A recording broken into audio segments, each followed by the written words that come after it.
মিয়ানমারের নাগরিকদের ঢল করা হচ্ছে পুশব্যাক।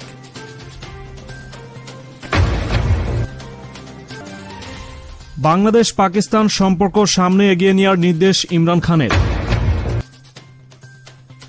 সামরিক সহায়তা জোরালো করার অঙ্গীকার জাপান ও ইন্দোনেশিয়ার। এবং পারস্য উপসাগরে যৌথ নৌমহড়ায় পাকিস্তান ও কাতার। দর্শক, এতক্ষণ শুনছিলেন সংবাদ শিরোনাম। বিস্তারিত জানতে পুরো ভিডিওটি শেষ অবধি আমাদের সাথেই থাকুন। রোহিঙ্গা সলিডারিটি অর্গানাইজেশনের হামলায় মিয়ানমার সেনাবাহিনীর 22 সৈন্য হতাহত হয়েছে। আজ মঙ্গলবার ভোরে মিয়ানমার সামরিক বাহিনীর একটি ক্যাম্পে ওই হামলা হয়। আরএসওর এক অনলাইন প্রেস রিলিজে বলা হয়, ভোর 4:30 থেকে 7টার মধ্যে মিয়ানমার ক্যাম্পে একযোগে 3 দিক থেকেই এই হামলা চালানো হয়। 2 ঘণ্টার এই হামলায় তারা মেশিনগান ব্যবহার করে। এই হামলার মুখে মিয়ানমার বাহিনীর অবশিষ্ট সৈন্যরা তাদের হতাহতদের রেখেই পালিয়ে যায়। ওই সময় ক্যাম্পটিতে প্রায় 100 সৈন্য ছিল। আরএসও আরাকানের স্বাধীনতাপন্থী সংগঠন। 1982 সালে প্রতিষ্ঠিত সংগঠনটি আরাকানের স্বাধীনতা ও সব রোহিঙ্গা উদাস্তদের তাদের মাতৃভূমিতে ফিরিয়ে নিতে দৃঢ় প্রতিজ্ঞ।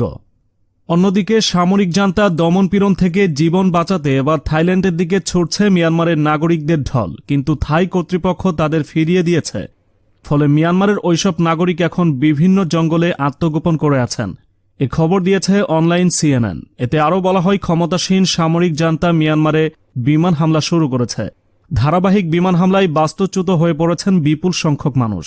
এসব বাস্তুচ্যুত মানুষ সীমান্ত অতিক্রম করে থাইল্যান্ডে প্রবেশ করেছিলেন, কিন্তু থাই কর্তৃপক্ষ তার পরপরই তাদেরকে পুশব্যাক করেছে। অধিকার বিষয়ক কারেন্ট ইনফরমেশন সেন্টার বলেছে, এমন বোমা হামলায় দেশের ভিতরে বাস্তুচ্যুত হয়ে পড়েছেন কমপক্ষে 2009 জন মানুষ।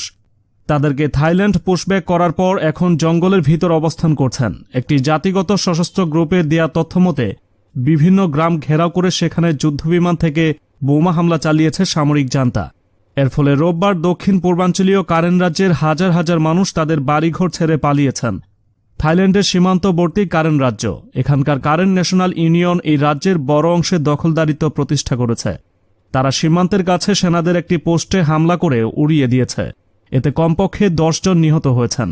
তবে তারা সেনা সদস্য নাকি সাধারণ জনতা তা জানা যায়নি।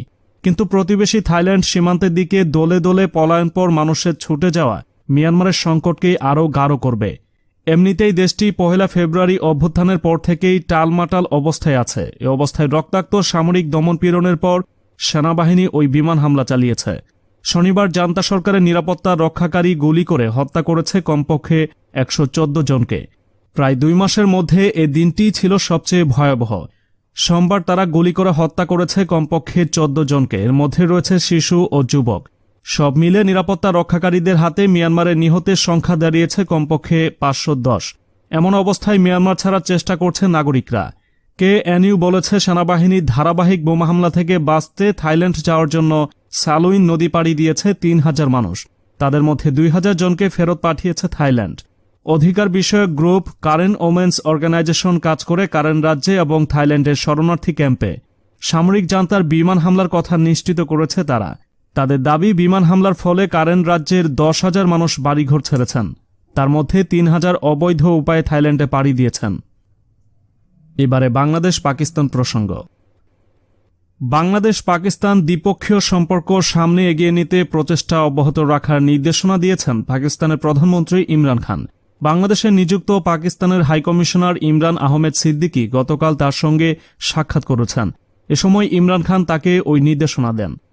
ঢাকায় পাকিস্তানের হাইকমিশনের প্রেস উইং থেকে দেয়া এক বিবৃতিতে বলা হয়েছে, সাক্ষাতে ইমরান খানকে বাংলাদেশ পাকিস্তান সম্পর্ক নিয়ে ব্রিফ করেন ঢাকায় নিযুক্ত পাকিস্তানের হাইকমিশনার ইমরান আহমেদ সিদ্দিকী।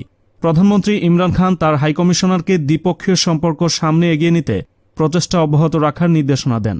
এ সময় ইমরান খান বাংলাদেশের নেতৃবৃন্দ এবং জনগণের প্রতি শুভেচ্ছা জানিয়েছেন।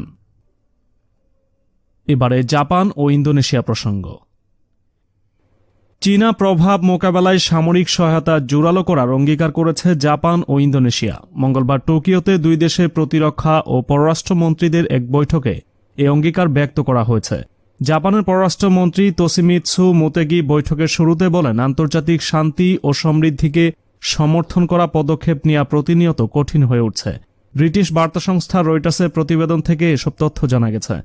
চীন মার্কিন সম্পর্কের অন্যতম ইস্যু হয়ে উঠেছে পূর্ব ও দক্ষিণ চীন সমুদ্রে বেইজিংয়ের আঞ্চলিক দাবি, আর এই ইস্যুকে নিজেদের নিরাপত্তার জন্য গুরুত্বপূর্ণ বলে বিবেচনা করে জাপান।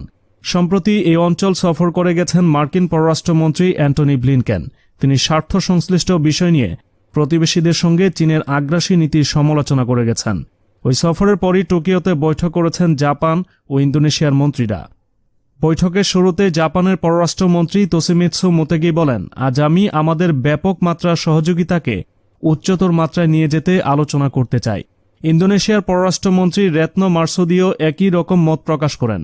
এছাড়া মিয়ানমার পরিস্থিতি এবং করোনা মোকাবেলা নিয়ে জাপানের পররাষ্ট্রমন্ত্রীর সঙ্গে ঘনিষ্ঠ যোগাযোগ রাখছেন বলেও জানান তিনি।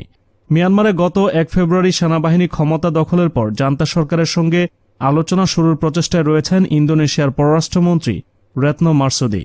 মিয়ানমারের সঙ্গে জাপানের নিবিড় ব্যবসায়িক স্বার্থ রয়েছে। মিয়ানমারের চলমান হত্যাকাণ্ডের নিন্দা জানিয়েছে টোকিও, তবে এখন পর্যন্ত দেশটির সেনা সরকারের বিরুদ্ধে কোনো ব্যবস্থা নেয়নি। সবশেষ জানিয়ে দিচ্ছি পাকিস্তান ও কাতার প্রসঙ্গ।